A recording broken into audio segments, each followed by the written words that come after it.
चलो welcome welcome to all. सर्वांचं मनपूर्वक स्वागत.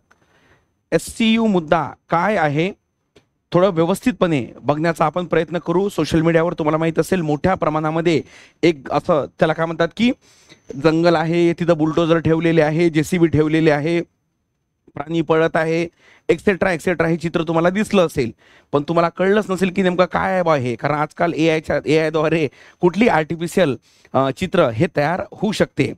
तर लक्षात ठेवायचं ते खरं चित्र आहे. 400 एकरचा हा काय मुद्दा आहे लक्षात ठेवायचं.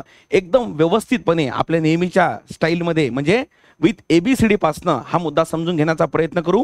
एक्झाम पॉईंट ऑफ व्ह्यू तेवढा काही इम्पॉर्टंट नाही आहे हा, पण नेहमी एक्झाममध्ये तुम्हाला माहिती असेल एन्व्हायरमेंट वर्सेस डेव्हलपमेंट ही जे डिबेट चालत असते ते लिखाण करत असताना किंवा ते सांगत असताना 100% हैदराबाद सेंट्रल युनिव्हर्सिटीचा जो मुद्दा आहे ज्याला आपण HCU हा मुद्दा म्हणतो तो नक्कीच त्याच्यामध्ये काय करायचा तुम्हाला मेन्शन करायचा आहे.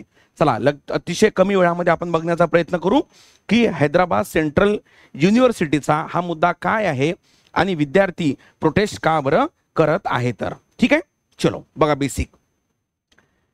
पहिल्यांदा समजा जर आपण व्यवस्थितपणे ओके याचं बॅकग्राऊंड जर बघितलं तर विषय काय होतो, तर हैदराबाद सेंट्रल युनिव्हर्सिटी आहे ज्याला HCU म्हणतात. No problem. आता हैदराबाद सेंट्रल युनिव्हर्सिटीच्या बाजूनं एक 2354 एकर एक जागा होती. 2300 कुठे 24 देऊन आहे. ओके, एकर काय होती जागा होती, बरोबर. आता झालं काय लक्षात ठेवायचं, या 2300 एकर जागेला 1975 मध्ये तत्कालीन आंध्र प्रदेश सरकारने आंध्रामधून तेलंगणा बाहेर आल्यानंतर काय केलं, HCU ला ही जमीन देऊन टाकली 2324 एकर. काय प्रॉब्लेम नाही. आता ही जमीन दिल्यानंतर साहजिक आहे, आता बघा ना तुम्ही पुणे विद्यापीठ बघा, एकदम खूप मोठे मोठे विद्यापीठ आपल्या महाराष्ट्रामध्ये पण जे विद्यापीठ आहे ते खूप असं नैसर्गिक आणि याच्यामध्ये त्याला काय अमरावती बघा, त्यानंतर नागपूरचं थोडं म्हणजे हे आहे, पण पुणे आणि अमरावती ह्या दोन तर म्हणजे मी स्वतः बघितलेले आहेत. तर 2324 एकर जमीन ही आंध्र प्रदेश गव्हर्नमेंटनं हैदराबाद सेंट्रल युनिव्हर्सिटीला दिली. काही प्रॉब्लेम नव्हता. आता या 2324 पैकी लक्षात ठेवायचं 400 एकर जमीन आहे, बरोबर. एक 400 एकर जमीन आहे ज्याच्या संदर्भात हा विवाद आहे. आता ही जे 400 एकर जी काही जमीन आहे त्याला कांच्या गोलीबोची असं काहीतरी त्याला नाव आहे. ओके, कांच्या गोलीबोची ते तिथं एशियन गेम पण आयोजित झाले होते. 400 एकर जमीन आहे. आता झालं काय लक्षात ठेवायचं, हे जे 400 एकर जमीन आहे यावर तेलंगणा सरकार आपला दावा सांगत आहे या 400 एकर जमीनवर. आणि हा विवाद खूप जुना आहे, म्हणजे 2020 पासनं तेलंगणा गव्हर्नमेंट यावर आपला दावा सांगत आहे. त्या अगेन्स्ट मध्ये HCU म्हणते की नाही ही आमची जमीन आहे, हैदराबाद सेंट्रल युनिव्हर्सिटी म्हणते ही आमची जमीन आहे, तेलंगणा सरकार म्हणते ही आमची जमीन आहे. मग हा विवाद 2022 मध्ये हा गेला हायकोर्टामध्ये, तेलंगणा हायकोर्टामध्ये. तेलंगणा हायकोर्टनं काय केलं, ही 400 एकर जमीन ही तेलंगणा गव्हर्नमेंटची आहे असा निर्णय दिला. त्या अगेन्स्ट मध्ये हैदराबाद सेंट्रल युनिव्हर्सिटी सुप्रीम कोर्टामध्ये गेली. सुप्रीम कोर्टानं म्हटलं की नाही, हे जे 400 एकर जमीन आहे ना ही तेलंगणा गव्हर्नमेंटची आहे ना की हैदराबाद सेंट्रल युनिव्हर्सिटीची. मग तुमचा मला प्रश्न पडला असेल की सर 2 मिनिटापूर्वी तर तुम्हीच म्हटलं 1975 मध्ये HCU ला ही एक जमीन हस्तांतरित केली आणि आता लगेच 5 मिनिटांमध्ये म्हणता तुम्ही की 400 एकर जमीन कोर्ट म्हणते की तेलंगणा गव्हर्नमेंटची आहे. विषय नाही कळला सर. विषय हा एक की जेव्हा तेलंगणा गव्हर्नमेंटनं जुन्या गव्हर्नमेंटनं HCU ला जी जमीन दिली होती त्याचं डॉक्युमेंटेशनच नाही आहे, असंच देऊन टाकलं. आता साहजिक आहे, गव्हर्नमेंट पण तिथलं युनिव्हर्सिटी पण तिथली, त्यांना वाटलं असेल काय डॉक्युमेंट करायचं का भविष्यामध्ये असा प्रॉब्लेम होईल. तेलंगणा हायकोर्टचं म्हणणं आहे, सुप्रीम कोर्टचं म्हणणं आहे याचं डॉक्युमेंटेशनच नाही आहे, त्यामुळे ही जमीन तेलंगणा गव्हर्नमेंटची आहे, बरोबर. हा विवाद 2022 चा.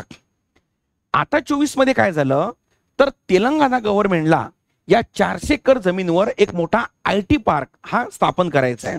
म्हणजे again environment versus development, no problem, डेव्हलपमेंटला प्राधान्य दिलंच पाहिजे. यात कुठंच नाही, पण याचा अर्थ हा होत नाही की पर्यावरणासोबत आपण तडजोड केली पाहिजे. आता झालं काय, या 400 एकरवर ताबा मिळवण्यासाठी तेलंगणा गव्हर्नमेंटनं आपले JCB वगैरे ते पाठवले, जे तुम्ही आता टीव्ही मध्ये किंवा सोशल मीडियामध्ये तुम्हाला दिसत आहे. पण हे जे 400 एकर जागा आहे ना, यामध्ये मागील वर्षामध्ये म्हणजे बघा 75 मध्ये जरी हस्तांतरित केलं तरी जवळपास मागच्या 100 वर्षापर्यंत इथं मानव वस्तीच नाही आहे ना. त्यामुळे इथं जंगली त्याला काय म्हणतात की एक इकोसिस्टम हे मोठ्या प्रमाणात तयार झालं. समजलं तुम्हाला? इकोसिस्टम त्याला परिसंस्था असं म्हणतात. अनेक जंगली प्राणी इथं आपला अधिवास हा करून आहे आणि आपलं जीवन जगत आहे. मग अशा वेळेस लक्षात ठेवायचं, अचानक तुम्ही या 400 एकरवर बुलडोजर आणून JCB आणून जर त्याला क्लिअर करत असाल, साफ करत असाल, तर 100% मला सांगा एन्व्हायरमेंट डिग्रेडेशन आहे. पण सोबत लक्षात ठेवायचं, त्या प्राण्यांचं पण राईटचं व्हायोलेशन आहे ना. सुप्रीम कोर्टचे अनेक जजमेंट्स आहे, लक्षात ठेवायचं, की ज्यामध्ये प्राण्यांना सुद्धा राईट्स आहे. एक उत्तराखंडची प्रसिद्ध एक सुप्रीम कोर्टाचं जजमेंट आहे, ज्यामध्ये एका आमदारानं काय केलं होतं, घोड्याचा पाय कापला होता आणि त्या अगेन्स्टमध्ये सुप्रीम कोर्टानं सुमोटो घेतलं होतं आणि त्या सुप्रीम कोर्टानं म्हटलं होतं या सजीवाचे सुद्धा लक्षात ठेवायचा राईट्स आहे. आर्टिकल 21चा वापर केला होता त्या संदर्भात.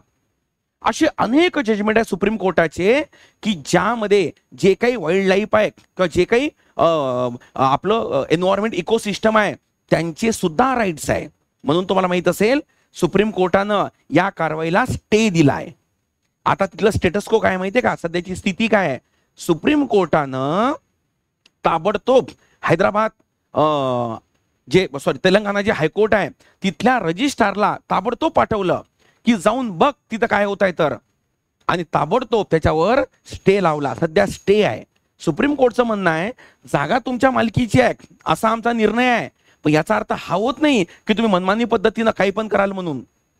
विषय समजली पर्यंत म्हणजे सुप्रीम कोर्ट सुद्धा इथं एन्व्हायरमेंटच्या बाजूनं हे झुकल्याचं आपल्याला लक्षात येते. दोघांचा सुवर्ण मध्य साधणं अत्यंत गरज आहे बरं का, ज्याला आपण सस्टेनेबल डेव्हलपमेंट म्हणतो किंवा ज्याला शाश्वत विकास म्हणतो. तर बेसिकली लक्षात ठेवायचं, हैदराबाद सेंट्रल युनिव्हर्सिटीचा हा 400 एकरचा हा मुद्दा होता. आज अनेक असे मुद्दे आहे बरं का, अनेक मुद्दे. आता झालं काय माहितीये का, सुरुवातीला 50 वर्ष आधी गावापासून जमिनी दूर होत्या, म्हणजे मोकळ्या जमिनी दूर होत्या. आता शहरीकरण वाढल्यामुळे काय झालं, त्या मोकळ्या जमिनी शहरातल्या मोक्याच्या जागेवर आल्या ना. म्हणजे विषांतर होईल थोडं 2 मिनिटांमध्ये.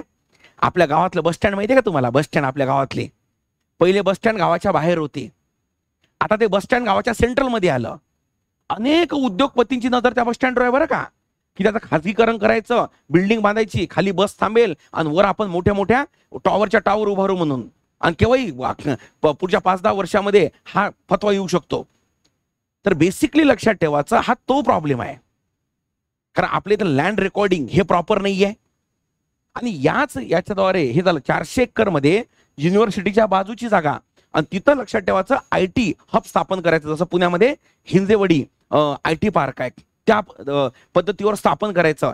यासाठी जमीन ताब्यात घेण्याचा हा विषय चालू होता. ठीक आहे, काही प्रॉब्लेम नाही, डेव्हलपमेंट झालं पाहिजे, पण त्यामध्ये जे त्याला काय म्हणतात की इकोसिस्टम सध्या अस्तित्वात आहे त्याचं काय हे बघणं अत्यंत गरजेचं आहे. त्यांचं रिहॅबिलिटेशन शक्य नाही.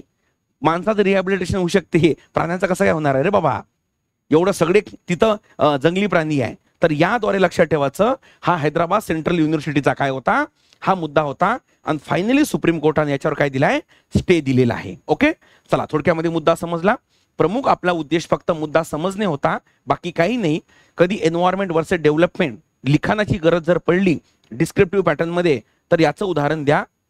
गोची कांची बोली याला हे एक नाव याला दिलेलं आहे ते. चला ठीक आहे, इथपर्यंत नक्कीच तुम्हाला हा मुद्दा समजलेला असेल. जर असे टॉपिक कोणते इश्यू असेल तर सांगत चला कॉमेंट बॉक्समध्ये. Thank you so much.